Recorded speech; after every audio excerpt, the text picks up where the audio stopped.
Is it your view that the objective in this case is illegitimate? No, but it is the idea is to see if people have committed crimes. And is it lawful to drive in Texas without having a valid driver's license? Yes, sir, it is, and they will give you a ticket, presumably, if you don't have it. Film festival? Film festival? Is it like a costume show over there or something? A what? Costume party or what is it? No, I just showed a film. It's like wearing different costumes going through the Border Patrol checkpoints. So you had to What's that? You had to wear the costume to do the presentation or what? Well, it was my film as I was just trying to promote it. Travis! All right, thank you. And sometimes you'll have it and don't have it on you, and they'll give you a ticket, and then you have to go show up, and they'll dismiss the charge. Well, what is the constitutional distinction? The constitutional distinction, as I see it, Your Honor, is that these checkpoints have been here for now on 20 or 30 years. The people that live down in the valley have been going through there every time that they want to leave this country. And these driver's license things are done on a routine basis, and they're not near as likely to be oppressive. These checkpoints, as I said in the brief, they're Orwellian devices. You're down there, and you've got to go through there and let them look at you. Mr. Bennett, if you're in your case where you rummaged for your driver's license and they were not really looking for driver's licenses, you say it's obviously unconstitutional. Suppose they'd been informed that a bank robber was to be found in that area and they're just checking cars for the suspect. Would that make it would that be permissible or impermissible?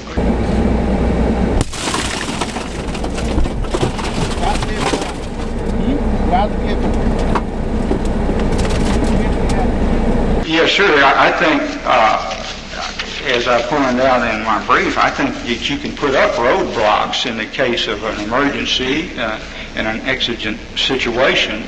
I think society has that power to protect itself, but that's not what we're talking about here. Well, would it be an emergency if the crime had been committed months before, but they just had reason to believe that perhaps the suspect was in the area?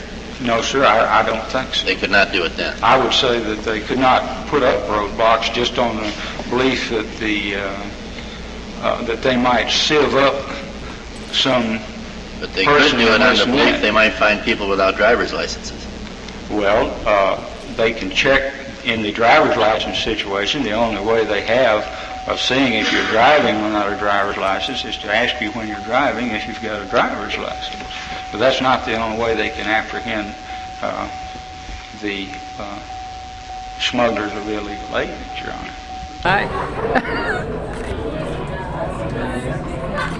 Okay. Oh. What are you doing, sir?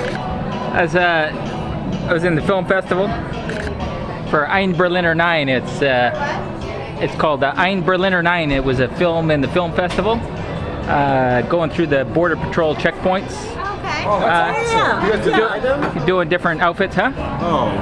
And just kind of elevating the level each time we went through. Is it high percentage alcohol? Yeah. It's mine. That's it. I didn't even know what it is. That's her. That would be her. It's no part of your case here, Mr. Bennett, is it, that these stops were pretextual, similar to your experience the second time you... No, sir, it's certainly not part of my case because my man had aliens that were prosecuted and sentenced. Well, you're, in your case, in any event, what was found was what they could were reportedly looking for. One of my points is that they could be used for other purposes. But it's not your point that they are now being used for other purposes. In this instance, no, sir. Mr. Bennett, you mentioned or emphasized, as I understand your argument, the intrusion of the stop. Suppose instead of stopping your client, he'd been brought down to a speed, say, of 5 miles an hour, and the officer had detected the presence of these individuals lying on the floor of the back area. Would that be a constitutional violation? Well, that gets into a gray area, I would say. I don't think stopping a man and taking him into custody is a gray area, but I feel like that is. And there again, it's just what the court wants to let the federal officials, how far they want to let them intrude into our lives. Do you think we might draw a distinction between a stop and, say, a slowdown to... I think you might, Your Honor, but... There's a slowdown, if I understand my brother Carl's question, in your case would have eventuated ultimately in a stop and then an arrest. I saw you at the film festival earlier. Yeah. Wait a minute, I'm curious. You go through Border Patrol checkpoints and do what? I just do different things. I document what I'm doing. I just do different costumes each time, and I was given less and less information as I go along. Was it funny, or was there a purpose behind it? Like, well, it's funny, and also to learn, and it also just to kind of learn what I can do when I'm going through there. So first I start out, I just give them a passport, but I don't say anything. So I just make sure they don't hear my accent. Then next time I just wrote on a card, "Yes, I'm a U.S. citizen," held it up. That's right. A slowdown and just go through. But Yes, sir. Well, why not? No point in slowing down. Why not put them in places where they are going to slow down anyway? I've run across, I believe, cases where they were doing this up in Oklahoma, where they have an expressway that they have to stop and pay a toll on, and they have Border Patrol agents sitting there watching them as they go through, and I don't think that's unconstitutional. I'm a man. I'm a human man. I have gone over my time. Thank the court. Very well, Mr. I'm a Clement. man. I'm a human man. A man, a human Mr. man. I'm a Evans? man, a human man. I ain't got no nuclear arms. They're pumped up with dumbbells and a little charm. That little charm is in my pants. It likes the women. It loves romance. I'm a man. I'm a human man. I'm a man. Thank you. Mr. Chief Justice, and may it please the court, these consolidated cases involve 4 separate prosecutions. In addition to the one involving Mr. Cifuentes and involving a stop at the Cerrita checkpoint in Texas, there were 3 separate cases growing out of 3 stops at the San Clemente checkpoint, which is the same checkpoint that was involved in last year's Ortiz decision. Like the Cerrita checkpoint, the San Clemente checkpoint is 60 or more air miles from the border. The San Clemente checkpoint, as you'll probably recall, is on Interstate 5 between San Diego and Los Angeles. Each of them is operated essentially around the clock, except where weather or manpower prohibits. And then next time, I did that a couple times, huh? Yeah. The next time I just didn't say anything.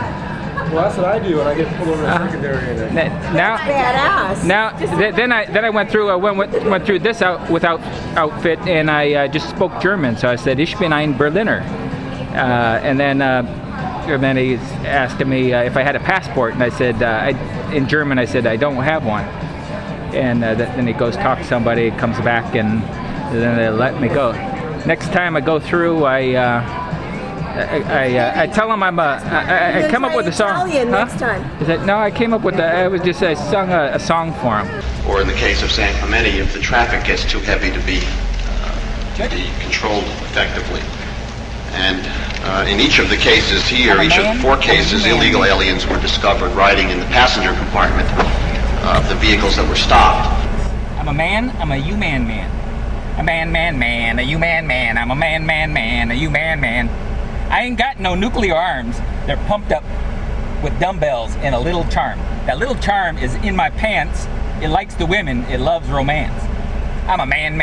I'm a human man. I'm a man. Thank you. In one of the cases involved from the San Clemente checkpoint, the officers, after discovering the illegal aliens in the passenger compartment, searched the trunk of the automobile and found additional aliens.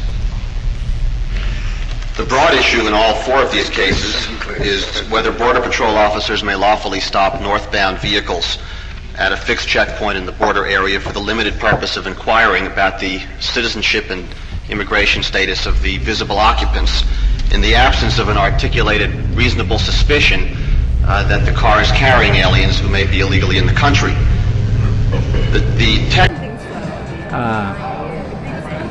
And I just told him I'm a U-man man. I said, I'm a man. I'm a U-man man. I said, I ain't got no nuclear arms.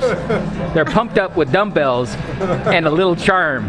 That little charm is in my pants. It likes the women.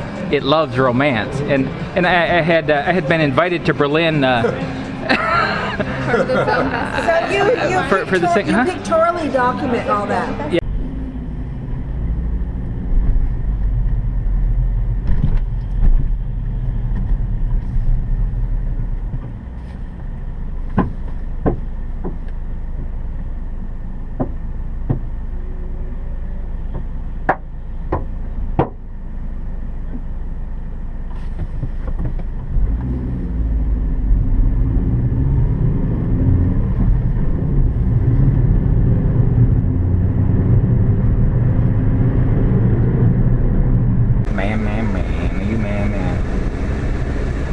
Stop.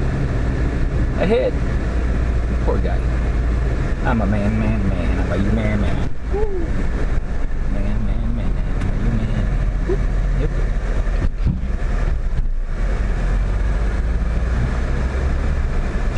Tick. Good. I'm a man. I'm a man.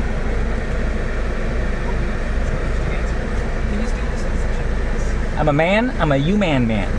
A man, a U-man man. I'm a man, a U-man man. I ain't got no nuclear arms. They're pumped up with dumbbells and a little charm. That little charm is in my pants. It likes the women. It loves romance. I'm a man.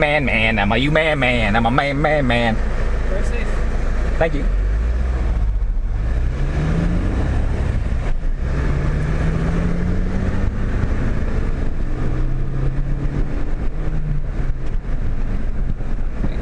Yeah. So Pretty interesting. Yeah. Did you go in the Border Patrol checkpoint like that? Yes. And what did they do? Huh? What did they do? They eventually just let me go. Yeah, they liked it. They thought it was funny. Did they put you into the secondary? No, I keep on trying to do something, but they haven't put me in secondary yet.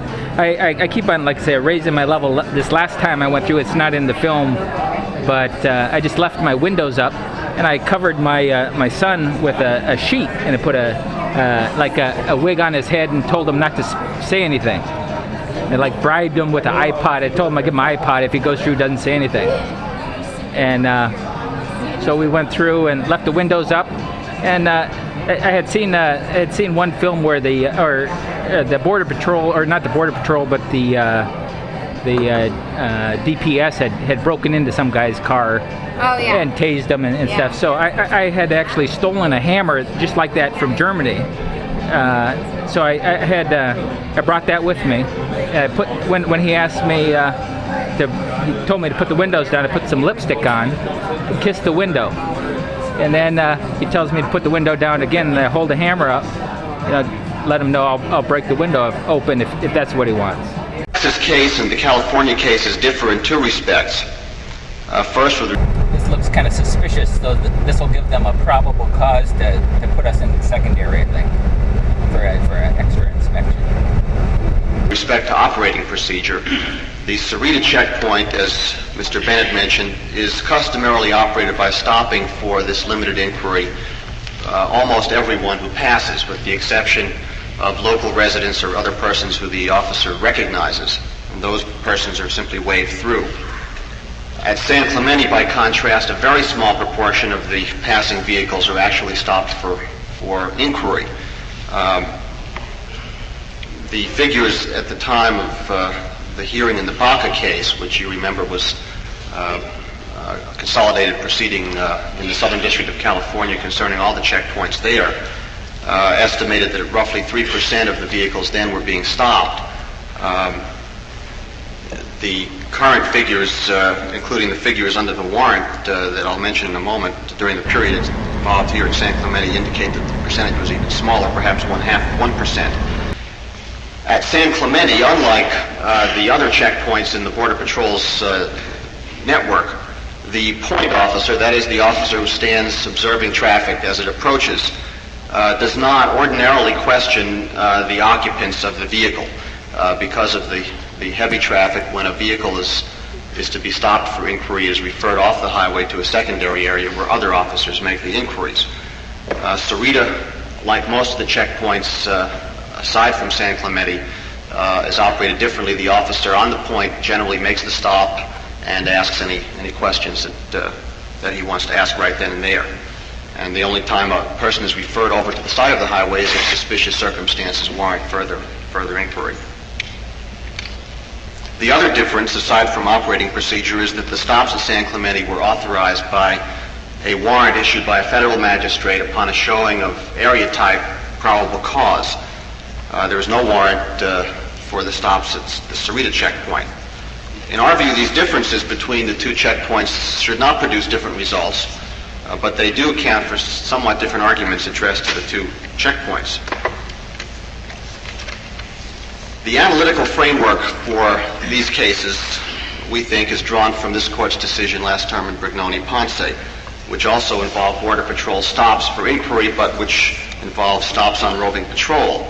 I think it's fair to say that all the parties agree that a checkpoint stop and inquiry procedure is, although a seizure under the Fourth Amendment, something like a street encounter involving a brief detention short of traditional arrest, and that it is therefore to be tested under the general reasonableness requirement of the Fourth Amendment.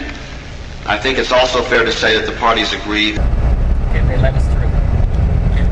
I kissed the window for them, put some lipstick on. Huh? Yeah, you can talk now.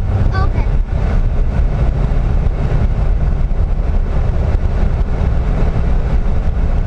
Can I ask you a question? Uh-huh. Can I unbutton myself and take this off? When we stop. That reasonableness, the test of reasonableness, depends upon a balance between the law enforcement need to conduct the particular activity on the one hand, and the nature and the scope of the intrusion on the other hand. The court in Brignone-Ponce concluded on the basis of precisely such a balance that it was not reasonable to conduct roving patrol stops in the absence of articulable suspicion, focused on the particular vehicle to be stopped. And the real question here, again, I think everyone agrees, is whether the analysis in Brignone-Ponce leads to a different result in this case. Last term in those two cases, Brignone-Ponce and what was the other, Ortiz? Or one involved retroactivity, Ortiz, I think. It was settled that there could not be a stop even for interrogation by a roving patrol, except upon reasonable suspicion. That's correct. It was further settled that there could not be a stop and search at a fixed checkpoint. Is that correct? That's without probable cause or consent. Without the ordinary probable cause Yes. for a search or consent. So then So this is like politically motivated, like you're making a point. Not really for me, but for other people. Yeah, I'm just kind of learning. For me, it's more for learning, but it's kind of empowering, and I'm learning stuff as I go along. And like I said, right now I'm just going to leave my windows up from now on, and we'll see what happens. So and I've got some other ideas and stuff that I'm going to do as I go along here. This is the sole remaining issue. That's right. Originally, there were four elements to the Border Patrol's traffic checking operations, all of which grew out of the statute, which authorized them to make stops and searches within 100 miles of the border looking for aliens. And now, after Almeida Sanchez, Ortiz, and Brignone-Ponce, this is what's left, and it is, we think, at once the single most important aspect of the traffic checking program, and also by far the least intrusive aspect. In our view, the court's analysis leads to a different result in this case because, as I just indicated, I think the stops involved in a checkpoint stop and inquiry procedure is substantially less intrusive and substantially more essential to the effective control of illegal immigration. As we read the decision in Brignone-Ponce, the decision turned essentially on two controlling considerations. First, the court perceived that the roving patrol authorities sought would permit Border Patrol officers to engage in unlimited stops anywhere within a 100-mile zone, anywhere within a zone of 100 miles from the Mexican border, which itself is 2,000 miles long, day or night on city streets, desert roads, busy highways. Every motorist anywhere within the zone would be potentially subject to limitless interference. Second, the court concluded that the nature of the illegal alien traffic was such that it tends to generate articulable grounds for identifying violators, and that a requirement of reasonable suspicion for roving patrol stops would allow the government an adequate opportunity to carry out its objective of protecting the public interest. The court, in short, so stated, was not convinced that the legitimate needs of law enforcement required the degree of interference with lawful traffic that it believed would be occasioned by the authority that sought in Brignone Ponce. Well, neither of these considerations is applicable here. The authorities sought for... Interesting. Well, good luck with everything. All right, thanks. I do the same thing, but without the suit. Without the what? Without the suit, yeah. Okay. That'll help you out. Yeah, I went through with like a hippie suit, hippie outfit there once, huh? What does the suit stand for? This is the Ein Berliner 9. It's like Kennedy gave a speech in 1963. He went to Berlin and they were surrounded by a wall and said he kind of identified with the citizens of Berlin. And my film was just kind of identifying with the citizens of Yuma. As they came here, we're kind of surrounded by the Border Patrol. You can't get out of here without going through a Border Patrol checkpoint. So I just said I was just kind of like Yuma is kind of the crotch of the United States of America. Yes. And you know, with the Arizona on one leg and California is the other leg. And the Colorado River going through it. So that was I think in 1980 had got an invitation. Checkpoint officers would give them no roving mandate to move about this zone of 100 miles from the border, to stop any car that they happen to see. Strategically, each of the checkpoints is located at, first of all, it's a fixed location. It's not ordinarily mobile. Some of them do move from one to another location, but on essentially the same road, and there's no roving aspect to it. The officer has no discretion on his own to decide where are cars to be stopped, or has no authority to pursue a car except one that goes through a checkpoint without stopping. There's no interference here with city traffic. There's very little interference with commuter traffic. Each of these checkpoints is placed strategically at almost by a self-limiting process, in a place where the least... What the fuck is this? It's all staged.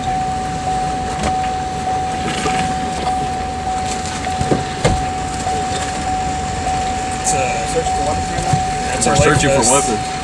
Amount of interference with lawful traffic would be required in order to check what the Border Patrol considers to be an essential route to ensure that try to ensure that none of the passing cars contain aliens who don't belong in the country. Mr. Evans, who determines the location of the checkpoints? By and large, they're determined by relatively high-level Border Patrol officials in the field.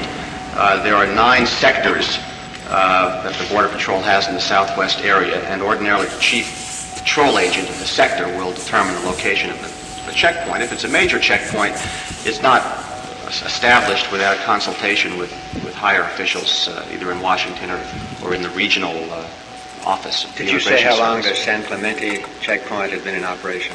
I believe it's been in operation for at least 35 years. It wasn't always exactly where it is. It was, another point, it was further south, but it's been in its present location for somewhat shorter time, but there's always, in effect, always been a checkpoint at that location since around 1940. Well, take this one in Texas. If you've got the checkpoint, why don't the people go around it? On other roads? Yeah. Well, because other roads are covered as well. At least that's the aim of the Border Patrol. Border Patrol by checkpoints. By the checkpoints. The aim is to cover, and this is one of the 3 major roads leading out to the border in that area. Here, the one that we were talking about, the Texas one, was a checkpoint on each one of those 3 roads, and there were only 3 roads. Well, that says I'm I'm a Berliner. From Berlin. Yuma. Yeah, he's got. I don't know what Yuma is.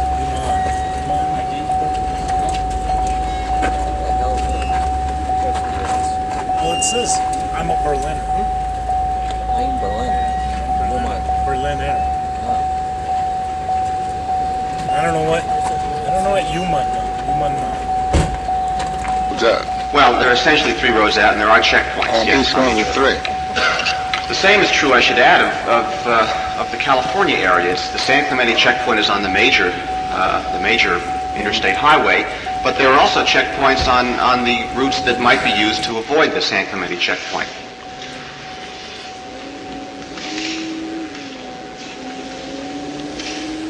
In short, on this question of the scope of the discretion given the officers to initiate encounters, the degree of the potential interference with lawful traffic that would be occasioned by permitting these stops at checkpoints is substantially reduced over that the court thought would be involved in roving patrol situation. It's true that the officer would retain discretion at the checkpoint, particularly at checkpoints where the traffic is heavy, as at San Clemente, to select certain cars for an inquiry. But there's no discretion, as there was in Ortiz, to select cars for search randomly. Of course, a car could be searched if probable cause developed, but there's no authority claimed here to make that kind of invasion. There is, in effect, no substantial invasion of privacy, which is what the court referred to in Ortiz as being involved in the search of a vehicle's trunk. Brignoni recognized that the intrusion occasioned by a stop and inquiry is minimal, it's modest. What was significant in Brignoni was the extent of the potential interference with lawful traffic, not the nature of the intrusion, which if not trivial, is certainly very limited. Moreover, I should mention, although I don't know that it's necessarily controlling, but it adds to the nature of the kind of interference that's involved, that I think most people would feel somewhat less frightened or less concerned about stopping at a regular checkpoint where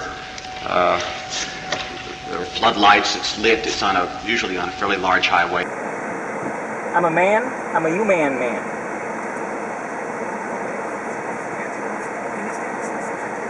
I'm a man, I'm a human man. A man, a human man. I'm a man, a human man. I ain't got no nuclear arms. They're pumped up with dumbbells and a little charm. That little charm is in my pants. It likes the women. It loves romance. I'm a man. I'm a human man. I'm a man. Thank you.